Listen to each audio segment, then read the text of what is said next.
نحمدہ ونصلی علی رسولہ الکریم اما بعد فاعوذ باللہ من الشیطان الرجیم بسم اللہ الرحمن الرحیم اللہم صلی علی محمد وعلی آل محمد کما صلیت علی ابراہیم وعلی آل ابراہیم انک حمید مجید اللہم بارک علی محمد وعلی آل محمد کما بارکت علی ابراہیم وعلی آل ابراہیم انک حمید مجید۔ سورۃ النور جو 71 نمبر کی سورہ ہے، سورۃ النور کی اردو ترجمہ اور اس کا مفہوم جانیں گے۔ سورۃ النور مکی سورت ہے، اس میں 28 آیتیں اور 2 رکوع ہیں۔ بسم اللہ الرحمن الرحیم۔ شروع اللہ کا نام لے کر جو بڑا مہربان نہایت رحم والا ہے۔ ہم نے نوح کو ان کی قوم کی طرف بھیجا کہ پیشتر اس کے کہ ان پر درد دینے والا عذاب واقع ہو، اپنی قوم کو ہدایت کر دو۔ انہوں نے کہا کہ بھائیو، میں تم کو کھلے طور پر نصیحت کرتا ہوں کہ اللہ کی عبادت کرو اور اس سے ڈرو اور میرا کہا مانو۔ وہ تمہارے گناہ بخش دے گا اور موت کے وقت مقرر تک تم کو مہلت عطا کرے گا۔ جب اللہ کا مقرر کیا ہوا وقت آ جاتا ہے تو تاخیر نہیں ہوتی، کاش تم جانتے ہوتے۔ جب لوگوں نے نہ مانا تو نوح علیہ السلام نے کہا، اللہ سے عرض کی کہ پروردگار، میں اپنی قوم کو دن رات بلاتا رہا، لیکن میرے بلانے سے وہ اور زیادہ گریز کرتے رہے۔ جب میں نے ان کو بلایا کہ توبہ کریں اور تو ان کو معاف فرمائے تو انہوں نے اپنے کانوں میں انگلیاں ڈال لیں اور کپڑے اوڑھ لیے اور اڑ گئے اور اکڑ بیٹھے۔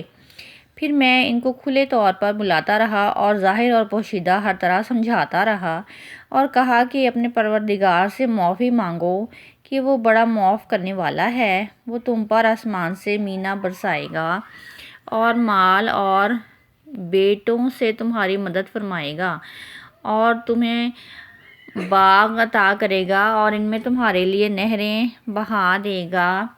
تم کو کیا ہوا ہے کہ تم اللہ کی عظمت کا اعتقاد نہیں رکھتے، حالانکہ اس نے تم کو طرح طرح کی حالتوں کا پیدا کیا ہے۔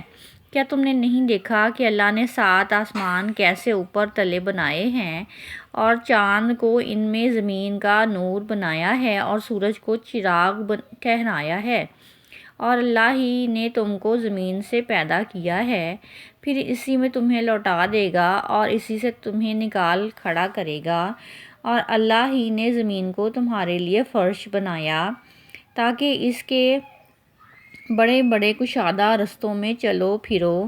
اس کے بعد نوح علیہ السلام نے عرض کی کہ میرے پروردگار، یہ لوگ میرے کہنے پر نہیں چلے اور ایسوں کے تابع ہوئے ہیں جن کو ان کے مال اور اولاد نے نقصان کے سوا کچھ فائدہ نہیں دیا، اور وہ بڑی بڑی چالیں چلے اور کہنے لگے کہ اپنے معبودوں کو ہرگز نہ چھوڑنا، اور ودّا اور سوا اور یغوث اور یعوق اور نصر کو کبھی ترک نہ کرنا۔ پروردگار انہوں نے بہت لوگوں کو گمراہ کر دیا، تو ان کو اور گمراہ کر دے۔ آخر وہ اپنے گناہوں کے سبب پہلے غرقاب کر دیے گئے، پھر آگ میں ڈال دیے گئے، تو انہوں نے اللہ کے سوا کسی کو اپنا مددگار نہ پایا۔ اور پھر نوح علیہ السلام نے یہ دعا کی کہ میرے پروردگار، کسی کافر کو روئے زمین پر بستہ نہ رہنے دے، اگر تو ان کو رہنے دے گا تو تیرے بندوں کو گمراہ کر دیں گے، اور ان کی جو اولاد ہوگی وہ بھی بدکار اور ناشکر گزار ہوگی۔ اے میرے پروردگار، مجھ کو اور میرے ماں باپ کو اور جو ایمان لا کر میرے گھر میں آئے، اس کو اور تمام ایمان والے مردوں اور ایمان والی عورتوں کو معاف فرما اور ظالم لوگوں کے لیے اور زیادہ تباہی بڑھا۔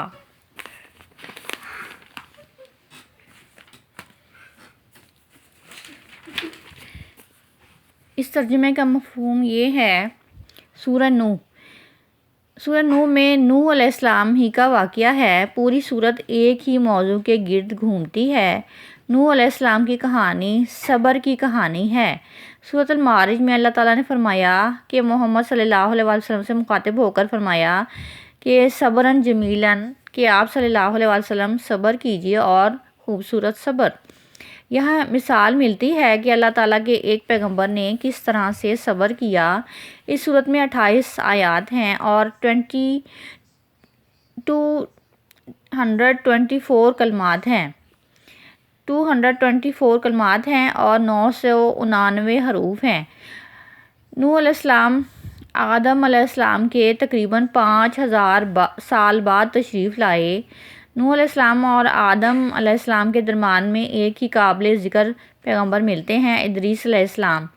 ایک صحیح حدیث سے پتہ چلتا ہے کہ آدم علیہ السلام سے لے کر نوح علیہ السلام تک 10 نسلیں یا 10 پشتیں گزریں جو سب مسلمان تھیں۔ نوح علیہ السلام کو پہلا رسول بھی کہا جاتا ہے اور اس کی دلیل حدیث شفاعت ہے۔ قیامت کے دن لوگ نوح علیہ السلام کے پاس آئیں گے اور کہیں گے کہ آپ سب سے پہلے رسول ہیں زمین والوں کی طرف، اور حقیقت ہے کہ رسولوں میں آپ پہلے رسول ہیں۔ اولو العزم رسول میں سے ہیں جو کہ 5 ہیں، اور ان کا علاقہ دجلہ اور فرات کا درمیانی علاقہ ہے۔ نوح علیہ السلام کے زمانے میں لوگوں میں شرک پھیل گیا تھا اور بہت شدید قسم کی خرابی پیدا ہو گئی تھی، تو اللہ تعالیٰ نے ان کی اصلاح کے لیے بھیجا نوح علیہ السلام کو، جنہوں نے تقریباً 950 سال تبلیغ کی۔ کہا جاتا ہے کہ آپ کو 40 ایئرس کی عمر میں پیغمبری ملی۔ اس صورت میں ان کے تبلیغ کا طریقہ اور ان کی تقریر کا انداز، ان کے دلائل پتہ چلتے ہیں۔ اس سارے عرصے کو اور جتنی تعداد میں لوگ مسلمان ہوئے تھے، دیکھا جائے تو 15 سال میں ایک شخص بنتا ہے۔ 80 لوگ جو کشتی پر سوار ہوئے تھے وہ ایمان لے کر آئے تھے جب طوفان آیا تھا، اور قرآن کہتا ہے کہ بہت کم لوگ آپ پر ایمان لائے تھے، زیادہ تر لوگ آپ کی مخالفت پر ہی تلے رہے۔ اور جو دعوت اللہ دی گئی اس میں اخلاق کیسا ہونا چاہیے، یعنی اللہ تعالیٰ کی تبلیغ کے لیے اخلاق کیسا ہونا چاہیے، اس کی تفصیلی روشنی یہاں ملتی ہے۔ سورۃ النوح مکی صورت ہے، ہجرت کے بعد اس کا نزول ہوا تھا۔ قرآن پاک کی ترتیب کے لحاظ سے اور نزول کے لحاظ سے بھی اس کا نمبر 71 ہے۔ اس میں 28 آیتیں اور 2 رکوع ہیں۔ وآخر دعوانا ان الحمدللہ رب العالمین۔